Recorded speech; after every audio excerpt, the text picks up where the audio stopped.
할렐루야, 할렐루야. 11월 첫째 주일 하나님께 올라와서 예배드리는 우리 믿음의 모든 성도님들에게 하나님의 크신 은혜와 은총과 성령님의 충만한 역사가 있기를 주님의 이름으로 축원합니다.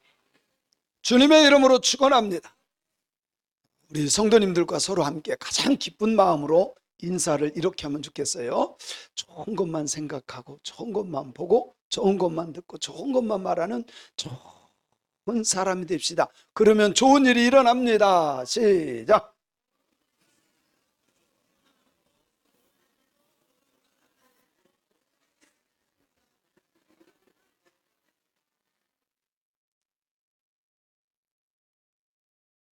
고백한 대로 되어지는 것을 믿으세요. 여러분, 입술로 이 말의 권세가 있어서요, 여러분 이게 순종하고 할 때 진짜 하나님이 그렇게 역사하시는 거예요. 그런 일들이 우리 성도님들에게 일어나기를 원합니다. 옥스퍼드 인구문제연구소에서 연구한 내용입니다. 아마 우리 성도님들도 들은 분들 많을 거예요. 2022년도에, 작년이죠, 22년도에 조사를 하고 발표한 것. 2050년이 되면 대한민국의 인구가 절반이 됩니다. 우리나라가 지금 5천만 명 정도 되는데 2,500만 명으로 딱 꺾인다는 거예요. 불과 25년 정도밖에 남지 않았어요.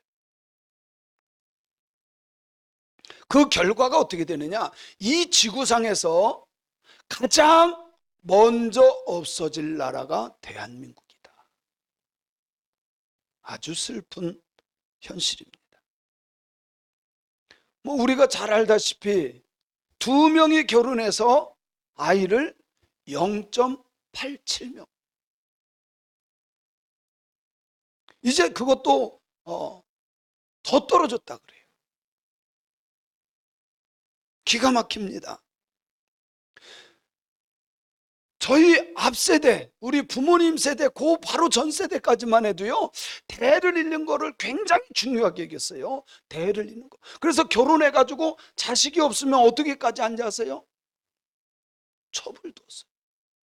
자식 얻으려고 첩을 두기도 하고, 뭐 그게 옳다 맞다가 아니라 그 정도로 대를 잇는 거를 중요하게 여겼다는 거예요. 아니면 씨바지를 두는 경우도 있었어요.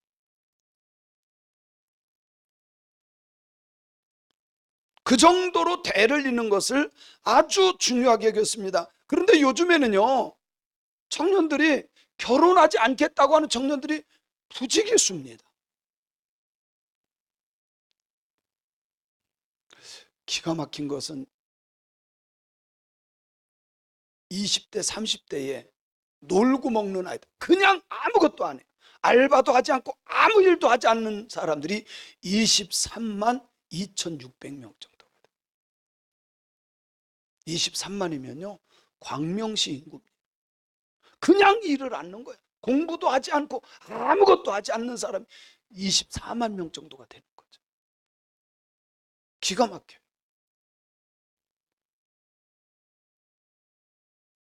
뿐만 아니라 결혼을 해도 자녀를 낳지 않겠다고 하는 젊은이들이 많아졌다는 사실이에요. 결혼은 해. 그런데 우리 행복을 위해서, 엔조이를 위해서 살아야지 왜 아기를 낳고 힘들게 하냐. 아기를 낳지 않겠다고 하는 젊은이들이 많아졌다는 거예요. 그리고 덜 신경 쓰는 개와 고양이를 키웁니다.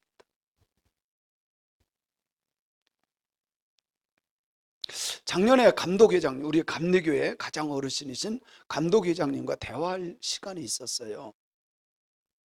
그런데 정부에서 종교단체장, 기독교, 불교 뭐 이렇게 해가지고 이렇게 천주교 해가지고 다 불러서 좋은 산하 정책이 있으면 좀 아이디어를 좀 줘라. 그리고 종교계에서 좀 많이 이렇게 해서 아기를 좀 많이 낳게 좀 해줘라.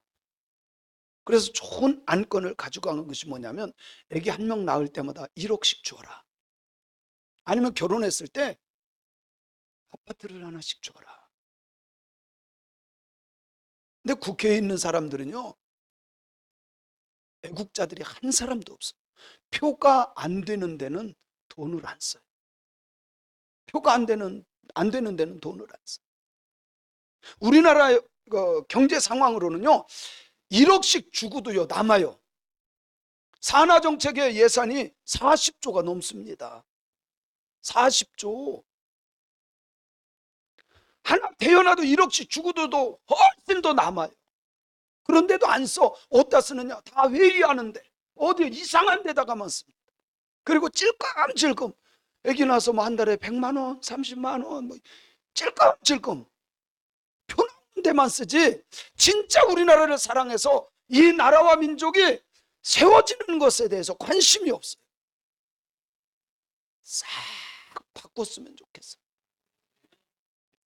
진짜 저기 있는 사람들 다 내려오고 뭐 누구 다 좀 내리고 좀 건강한 사람, 진짜 우리나라를 사랑하는 사람들이 다 들어갔으면 좋겠어요. 젊은이들 얼마나 좋겠어요. 결혼하면 집 한 채씩 주죠. 애기 낳을 때마다 1억씩 주죠. 그러고도 남는 돈을 왜 엉뚱한 데다 쓰냐고.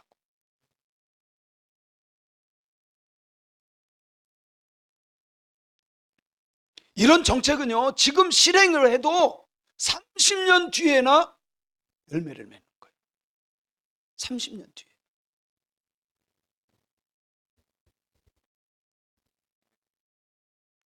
수원에서 목회하는 저 동기가 있습니다. 목사님이신데 저보다 나이가 3살이 많아요. 왜 그러냐면 군대 갔다 와서 신학교를 왔기 때문에 저보다 나이는 많아요. 3살이 많아요. 근데 제가 우리 애들 둘 다 결혼하고 손주까지 봤습니다. 그랬더니요, 한탄을 하면서 그러는 거예요. 딸이 사업가예요. 사업을 잘해. 돈도 잘 벌어. 그런데 결혼을 안 는다 그런데. 36살인데 결혼을 안 는다 그런데. 둘째는 아들인데 연세대를 나왔습니다. 좋은 직장 다녀요. 관심이 없대. 여러분, 비혼주의자들은요, 하나님의 말씀에서 떠난 거야. 목사님 아들이든 딸이든 하나님의 말씀을 어기는 자들이에요. 미안하지만 비혼주의와 결혼하지 못한 것은 달라요. 그죠? 결혼하지 못한 것은 짝 못 만났을 뿐이지, 언제든지 짝만 만나면 결혼할 마음과 준비가 되어 있는 사람은 아주 괜찮아. 그런데 아예 결혼 자체를 안 한대. 강서에 있는 목사님이에요. 저보다 그분도 3살이 많아요. 우리를 부러워해요. 자녀들이 다 결혼했다고. 거기도 딸 아들이에요. 참 신기하게 딸 아들이에요. 그런데 둘 다 결혼을 안 한다 그런데. 그래서 제가 그랬죠. 자식 잘못 키웠습니다. 잘못 키웠습니다.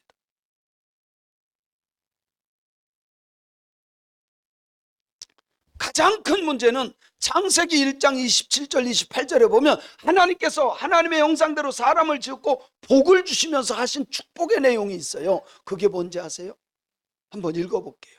시작. 하나님이 자기 형상 곧 하나님의 형상대로 사람을 창조하시되 남자와 여자를 창조하시고 하나님이 그들에게 복을 주시며 하나님이 그들에게 이르시되 생육하고 번성하여 땅에 충만하라. 땅을 정복하라. 바다의 물고기와 하늘의 새와 땅에 움직이는 모든 생물을 다스리라 하시니라. 자, 사람들에게 복을 주시면서 하신 3가지가 있어요. 뭐예요? 생육, 번성, 충만. 이 말은 하나님을 믿고 하나님을 찬양하는 그 사람들이 이 땅에 가득 차게 하라는 거예요. 정말 하나님을 아는 사람들, 하나님을 믿는 사람들이 이 세상에 생육, 번성, 충만해야 될 줄로 믿습니다. 그런데 비혼주의자들은 이 하나님의 축복을 발로 걷어찬 사람들과 똑같은 거예요. 하나님의 축복을 발로 걷어찬 사람들과 같은 거예요.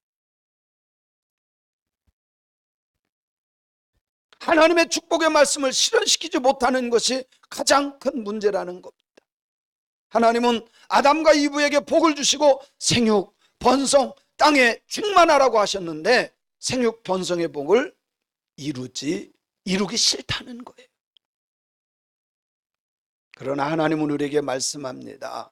하나님의 사람들은 하나님의 형상대로 지음받은 사람들을 생육, 번성, 땅에 충만하게 하는 의무가 있다는 것을 알아야 돼요. 오늘 이 본문 말씀이 그런 내용들입니다. 이 본문의 말씀은 아담의 계보예요. 자, 1절에 보니까 이렇게 말해요. 5장 1절에 보니까 시작. 이것은 아담의 계보를 적은 책이니라. 하나님이 사람을 창조하실 때에 하나님의 모양대로 지으시되, 여기 하나님의 형상은 사실 이런 눈, 코, 입, 귀 이런 것을 말하는 것이 아니라 하나님의 성품을 말하는 겁니다. 하나님은 사랑이시라. 그 하나님의 성품대로 하나님이 우리를 만드신 것을 믿습니다. 하나님의 그 성품을 우리에게 그대로 해서 만들었어요.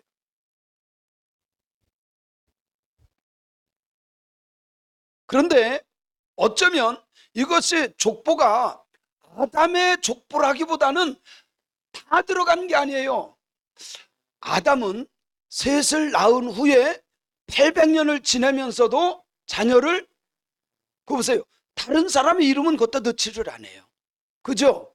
그러니까 아담의 계보다 이렇게 보기는 좀 어렵다는 거죠. 왜? 더 많은 사람들을 800년 동안 계속 낳았는데 다 들어가지는 않았어. 누구만 넣냐? 하나님의 형상대로 지은 바 되었던 그 하나님께 속한 사람들의 이름을 여기다 넣었다, 그 말이에요. 더 많은 사람들은 낳았는데 다 들어가지 않았다라고 하는 의미라는 거죠.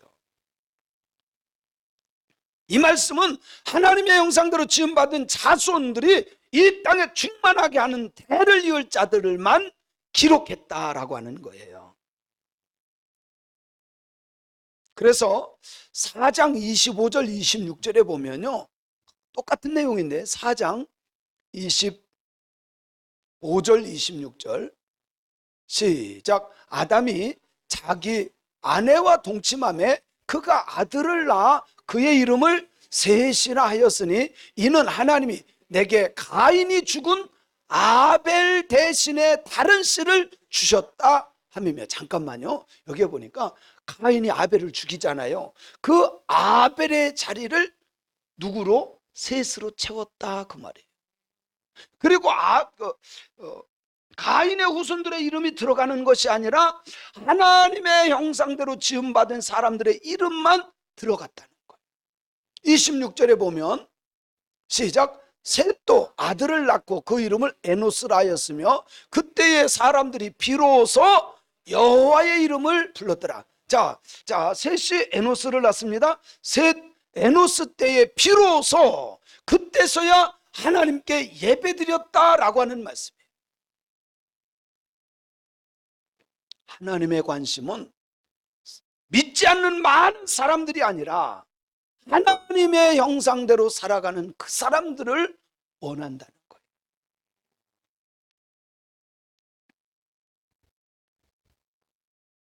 하나님은 아담과 이브를 창조하십니다. 만들었어요. 그런데 아담과 이브가 마귀의 말에 순종해버려요. 그래서 선악과를 따먹습니다. 따먹는 즉시 불순종의 죄, 그것 때문에 사람들 속에는 뭐가 있느냐? 원죄가 생기게 됐어요. 원죄. 그때 하나님과의 관계가 깨집니다. 영적으로는 죽은 거예요. 죄악이 들어오면서 죄성이 생겼다는 겁니다. 그래서 낳은 사람들이 하나님의 형상이 아니라 죄악의 형상으로 태어나는 거예요. 죄된 모습으로 태어난다는 거예요.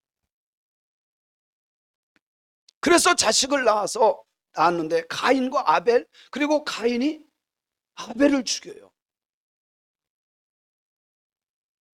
이것은 죄성과 혈기와 성격대로 살아가던 가인이 하나님의 형상대로 살아가던 아벨을 죽인 거예요. 그 이후에 아담이 130년이 되었을 때에 자기 모양 곧 자기의 형상과 같은 아들 낳았는데 그 사람이 바로 셋이다. 셋을 낳았다는 소리가 아니라 이름이 셋이, 이름이 셋이야. 그런데 이 셋이라고 하는 원어에 보면 히브리어는 세트라고 하는 단어예요. 세트. 이 세트는 놓다라는 뜻을 갖고 있어요. 자, 세트가 뭐라고요? 이렇게 놓다. 그런데 이 놓다, 이것을 어떤 학자는 이렇게 표현했더라고요. 아벨이 죽어서 없어진 그 자리에 셋을 그 자리에 놔서 대를 이어가게 했다. 그 의미적으로도 맞는 이야기예요. 그런데 이 쉐트라고 하는 단어는 쉬트라고 하는 동사에서 왔어요. 어근을 보면 쉬트예요. 근데 이 쉬트의 의미는 뭐냐면 전하다, 관심을 가지다, 정리하다, 정돈하다, 이런 의미를 가집니다. 무엇을 말하고자 하느냐면 아벨이 죽고 난 뒤에 하나님의 구원 역사, 이걸 구속사라 그러는데 구속사가 정리가 안 됐어요. 왜? 끊겨진 것처럼 보여. 그렇잖아요. 아벨이 죽으면서 이 아벨을 통해서 하나님의 형상대로 지음받은 사람들이 계속 연결되어져 가는데, 그래야 메시아 예수 그리스도가 그 혈통을 통해서 올 수 있는데 그게 막히고 끊어진 것처럼 보여요. 하나님께서 끊어진 것 같고 막힌 것 같던 그 혈통을 셋을 통해서 이어줬다는 거예요. 뚫어줬다는 거예요. 그래서 4장 25절에 있는 말씀처럼 이 셋이라고 하는 의미는 대를 이을 자다라고 하는 뜻을 가져요. 자, 먼저는 놓다라고 하는 의미, 아벨 대신에 그 자리에 놓기도 했지만 또 정리가 됐는데 뭐가 되냐면 하나님의 구속사가 지금까지 혼돈의 상태였는데 셋을 주심으로 정리가 정리정돈이 된 거예요. 구속사가 열렸다는 소리입니다. 그리고 이 셋을 통해서 하나님의 구원 역사에 대를 이을 자가 나왔기 때문에 이제 시작이 됐다는 겁니다. 사랑하는 성도님, 이것을 구속사적으로 보면 아벨이 죽었다고 하는 것은 여자의 후손으로 오실 메시아가 오는 길과 통로가 깨진 거예요. 가인이 예수 그리스도의 길인 통로를 죽여 없앴는데 하나님이 다시 셋을 통해서 그것을 회복시켜 주셨다는 것입니다. 우리는 이 하나님의 형상대로 태어난 셋을 통해서 예수 그리스도의 모형, 그리고 성도들의 모형을 생각해낼 수 있어요.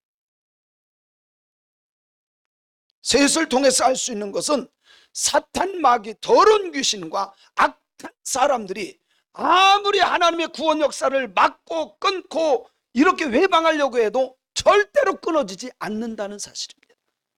하나님의 구원 역사는, 구속사는 그 누구도 끊을 수 없다는 거예요. 가인이 아벨을 죽였습니다. 사람들 보기에는 끊긴 것처럼 보여요. 그러나 하나님은 또 다른 뿌리를 주셔. 그게 누구예요? 셋입니다. 그리고 성경에 보면 여러분, 우리들도 대가 끊길 때가 있어요. 어떤 집안이 대가 끊겨요. 그죠? 그런 사람이 있어요. 존 F 케네디가 있죠. 대가 다 끊겼어요. 존 F 케네디.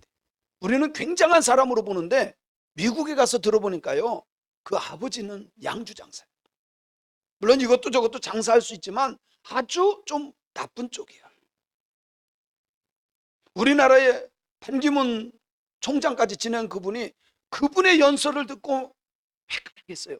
야, 저렇게 살아야 되겠다. 세계적인 꿈을 꾸기도 했어요. 그런데 아주 악한 일을 한 사람이 존 F 케네디. 교회에서. 왜 그런지 아세요? 미국의 모든 학교는 다 주기도문을 하고 기도하고 시작하고 찬양하고 성경 공부를 했는데 그걸 못하게 한 장본인이 존 F 케네디. 그래서 많은 목사님들이 이렇게 말합니다. 하나님의 저주를 받아서 가문이 끊긴 자식들. 다 비명 행사했어요. 케네디 총 맞아 죽었죠. 다 비행기 타고 가다가 죽고, 딸이 하나 있는데 뇌성마비인가 뭐 그런 건데 아버지가 죽였대요. 의사를 시켜서 아버지가 죽였대요. 아주 돈만 하는 악랄한 가정. 자, 어쨌든 이 구속사를 세상 사람들이 사탄에게 끊으려고 해도 막으려고 해도 끊을 수가 없다는 거예요. 하나님이 두 가지의 제도를 주십니다. 첫 번째는 고엘 제도입니다. 두 번째는 이렇게 시형제라고도 하고 또 계대법이라고 하는 거, 이 두 가지를 줍니다. 고엘 제도는 지난주에도 제가 잠깐 설명을 했는데 룻기서에 나오는 거예요. 자, 우리 대가 끊기게 생겼어. 며느리는 있는데 대가 끊기게 생겼어. 아들이 없어. 그러면 어떻게 하냐면 기업 물을 자가 있습니다.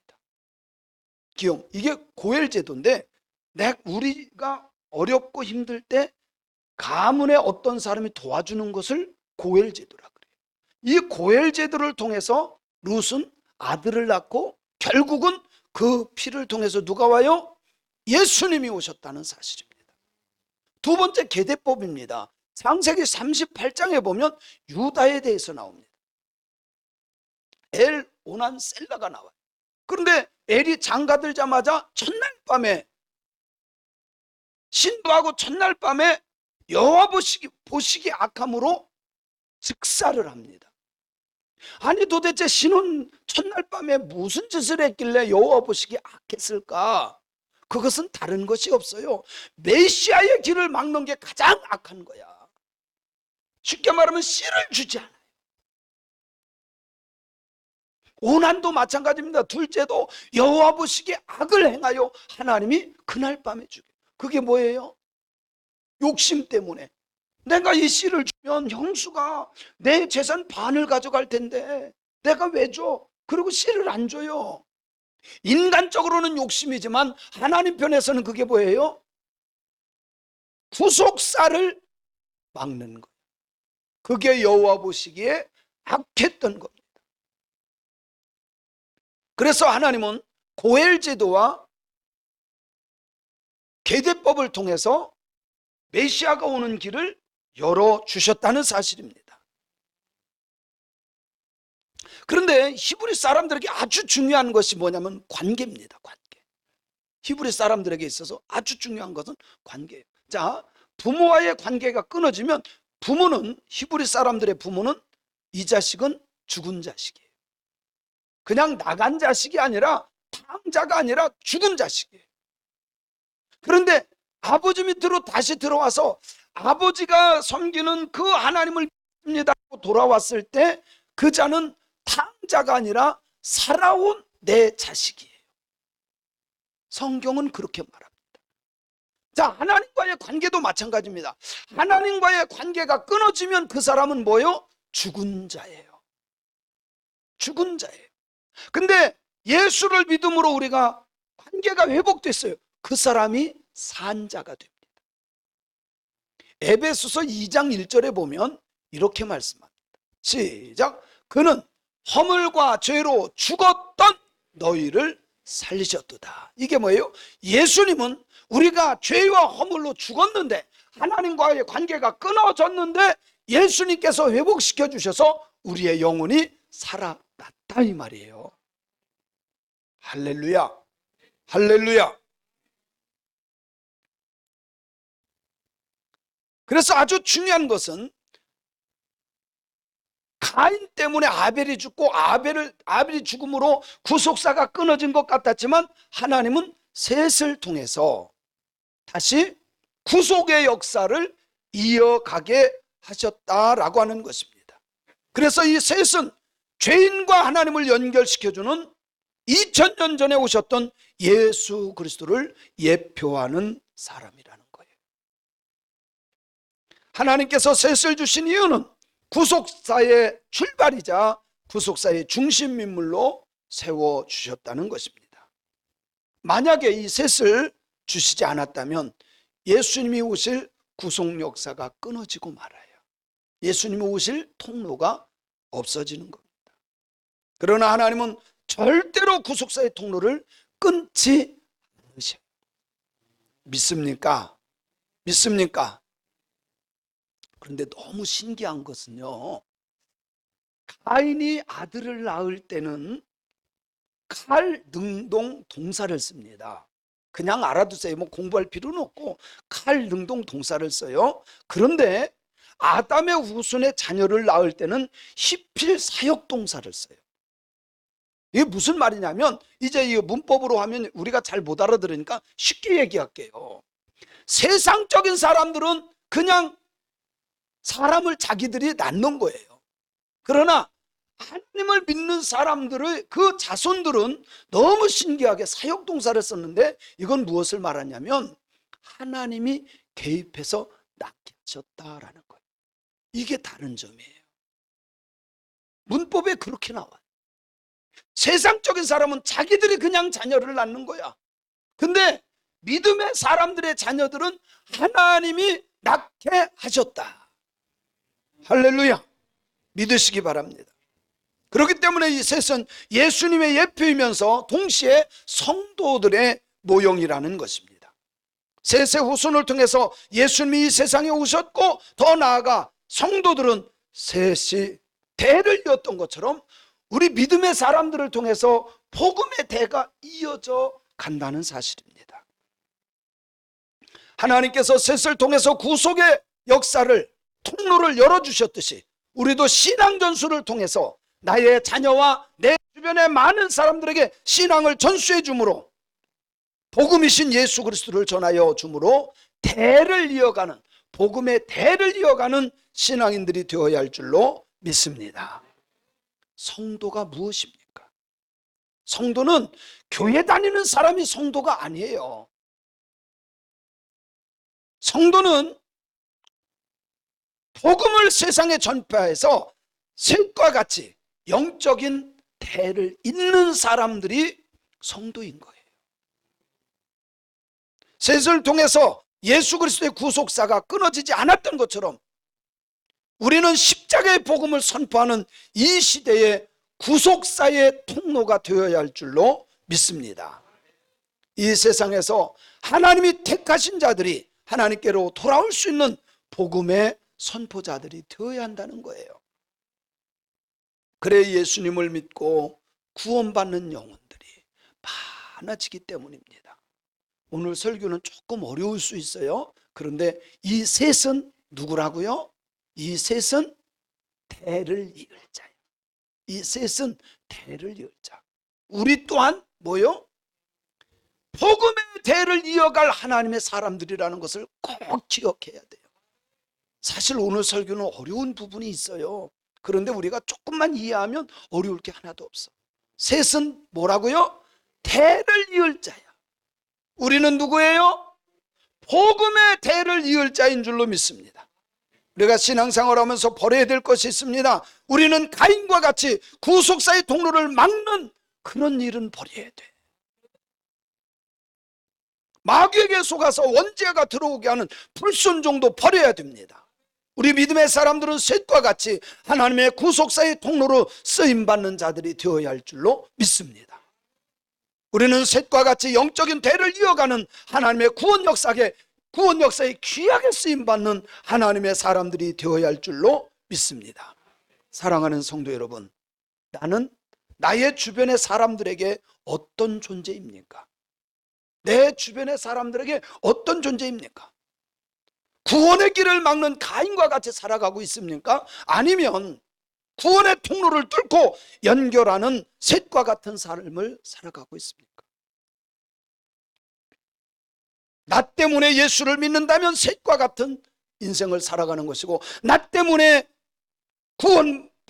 받아야 될 그 사람이 막 장애물이 되었다면 그 사람은 가인과 같은 삶의 길을 걸어가는 겁니다. 이번 70일 여리고 작전에서 대를 이을 자로 쓰임받았던 셋과 같이 복음의 전수를 통해서 대를 잇는 저와 여러분의 삶이 되기를 주님의 이름으로 축원합니다. 주님의 이름으로 축원합니다.